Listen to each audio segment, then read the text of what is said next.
మరొక కాలర్ అయితే ఉన్నారు మేడం, కర్నూలు నుంచి మాధవస్వామి గారు. మాధవస్వామి గారు నమస్కారం అండి. మాధవస్వామి గారు నమస్కారం. వస్తే కాల్ కట్ అయినట్టుంది, మీరు మళ్ళీ కూడా ప్రయత్నించవచ్చు. మాట్లాడుతున్నాము సార్ చెప్పండి, సమస్య ఏమిటండి? ఏం లేదు సార్, ఇప్పుడు చెప్పారు కదా మేడం, అదే కరెక్ట్ గా అట్లా చేస్తే బాగుంటుంది సార్. ఓకే. హలో. ఓకే అండి. ఓకే. అదే మేడం, ఇప్పుడు కరెక్ట్ గా చెప్పారు మేడం. మీరు సివిల్ కోడ్ తీసేసి ఒకే చట్టం పెడితే బాగుంటుంది మేడం.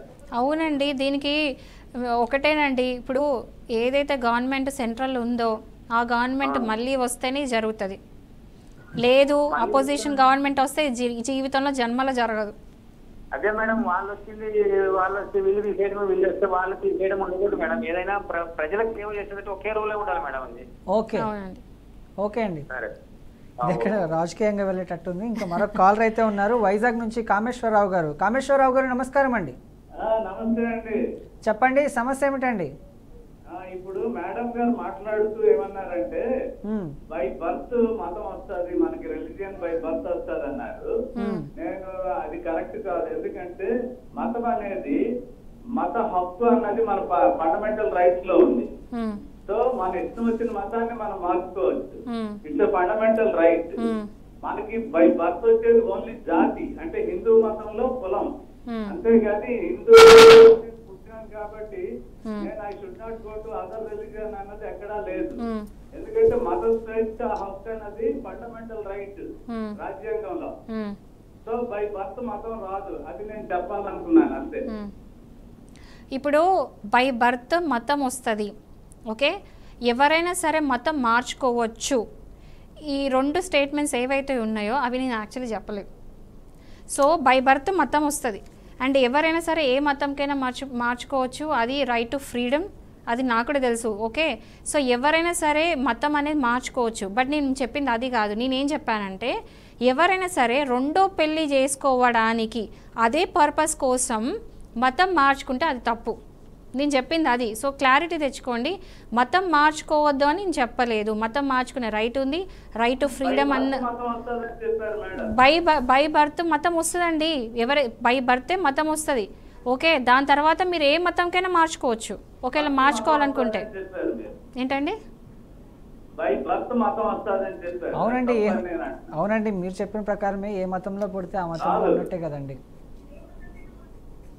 మీరు పుట్టినప్పుడు మీకు ఏ మతం ఉందో, మీ పేరెంట్స్కి ఏ మతం ఉందో ఆ మతం మీకు వస్తుంది, ఫస్ట్ పాయింట్. సెకండ్ పాయింట్, మీరు ఒకవేళ ఏ టైంలో అయినా సరే మతం మార్చుకోవాలనుకుంటే మీరు మార్చుకోవచ్చు అండర్ ఆర్టికల్. ఇప్పుడు రైట్ టు ఫ్రీడమ్ అనే ఆర్టికల్ ఉంది, దాని కింద మీరు మార్చుకోవచ్చు. ఈ రెండు క్లారిటీ. సెకండ్ పాయింట్, నేను చెప్పింది అది కాదు. నేను ఏం చెప్పిన అంటే ఎవరైనా సరే హిందువులో క్రిస్టియన్స్ ఎవరైనా సరే రెండో పెళ్ళి వేసుకోవడానికి ఆ పర్పస్ కోసం కనుక మతం మార్చుకుంటే అప్పుడు అది నేరం.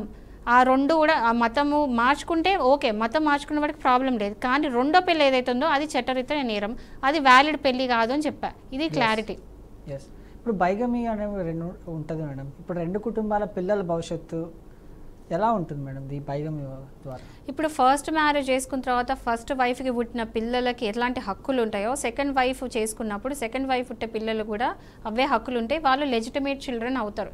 బట్ ఇక్కడ డిఫరెన్స్ ఏంటంటే ఎవరైతే సెకండ్ వైఫ్ ఉన్నారో ఆ సెకండ్ వైఫ్ మాత్రం లీగల్ వైఫ్ కాదు. లీగలీ ఆమెకు కావాల్సిన రైట్స్ ఆమెకు ఉండవు.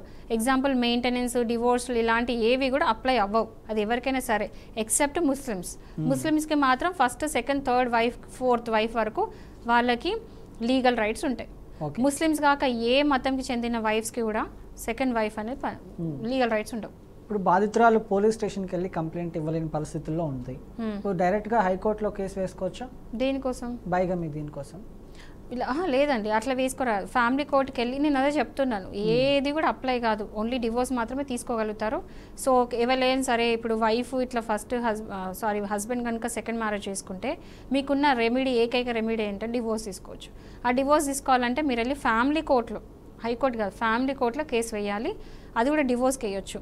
అది కాకుండా మీరు పోలీస్ స్టేషన్లో కంప్లైంట్ పెట్టుకొని ఇట్లా సెకండ్ వన్ చేసి మీరు చీటింగ్ కేసు కింద వేసుకోవచ్చు. Section 318 of BNS or 420 of IPC అనుకోండి. And also 498A or 85 section of BNS act.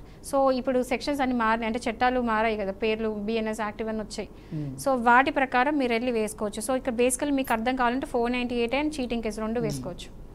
అంటే డీవీసీ యాక్ట్ ఉంది కదా, డీవీసీ యాక్ట్ కింద వేయచ్చు. ఇప్పుడు మగవాళ్ళు మాత్రమే కాక ఈ మధ్య కాలంలో ఆడవాళ్ళు మగవాళ్ళు సమానం అని చెప్పేసి ఆ సమానాన్ని దాటిపోయి ఆల్రెడీ మగవాళ్ళు దాటిపోయారు ఆడవాళ్ళు. సో ఇప్పుడు సేమ్ ఇప్పుడు మగవారు చేస్తేనే ఇట్లా ఈ కేసులు ఈ చట్టాలు అనేవి వర్తిస్తాయా?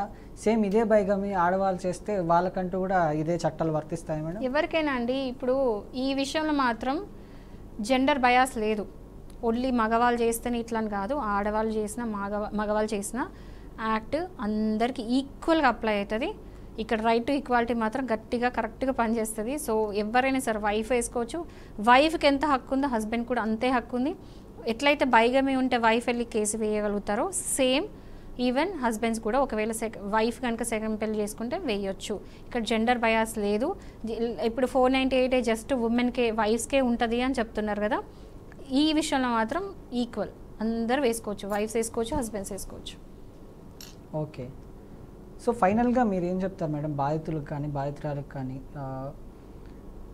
ఈ బైగమి వల్ల ఇబ్బంది పడుతున్న వాళ్ళకి మీరు ఇచ్చే సందేశం ఏంటి? ఒకటేనండి, ఒకవేళ ఎవరైనా కనుక సెకండ్ చేసుకుంటే మాత్రం ఫస్ట్ థింగ్ లీగల్ అయితే మీకున్న ఆప్షన్స్ మీరు డివోర్స్ తీసుకోవచ్చు ఈ గ్రౌండ్ వేసి.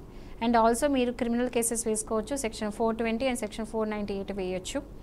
బట్ లీగల్ పార్ట్ పక్క పెడితే దానికంటే ముందు మీ ఫ్యామిలీస్ని, ఇది మాత్రం లీగల్ సజెషన్ కాదు, అవుట్ ఆఫ్ లీగల్ పార్ట్ నేను ఇచ్చే సజెషన్ ఏంటంటే కోర్టు కాకుండా ఇంట్లో ఏదైతే ఉంటో మీ పెద్దవాళ్ళని పిలుచుకొని మీ అంటే పెద్ద మనుషులను పిలుచుకొని ఫస్ట్ ఒకటి పెట్టుకోండి, ఒక పంచాయతీలో పెట్టుకొని సార్ట్ చేసుకోండి. అంటే ఇంటర్నల్గా సెటిల్మెంట్ అయ్యేదాకా చూసుకోండి. అప్పుడు కూడా వినకపోతే అప్పుడు కోర్టుకి వెళ్ళండి. ఎందుకంటే కోర్టు ఇదంతా అంటే చాలా కాంప్లికేట్ అయ్యి చాలా టైం పట్టవచ్చు. సో మ్యాక్సిమం మీ ఇంటర్నల్గా మీరు సాల్వ్ చేసుకోవడం చూడండి. అప్పుడు కూడా మీకు మీ చేయి దాటిపోయింది, మీరు ఇంకా ఏమి చేయలేరు అన్నప్పుడు మాత్రం ఖచ్చితంగా వెళ్ళి కేసు పెట్టుకోండి. ఎస్.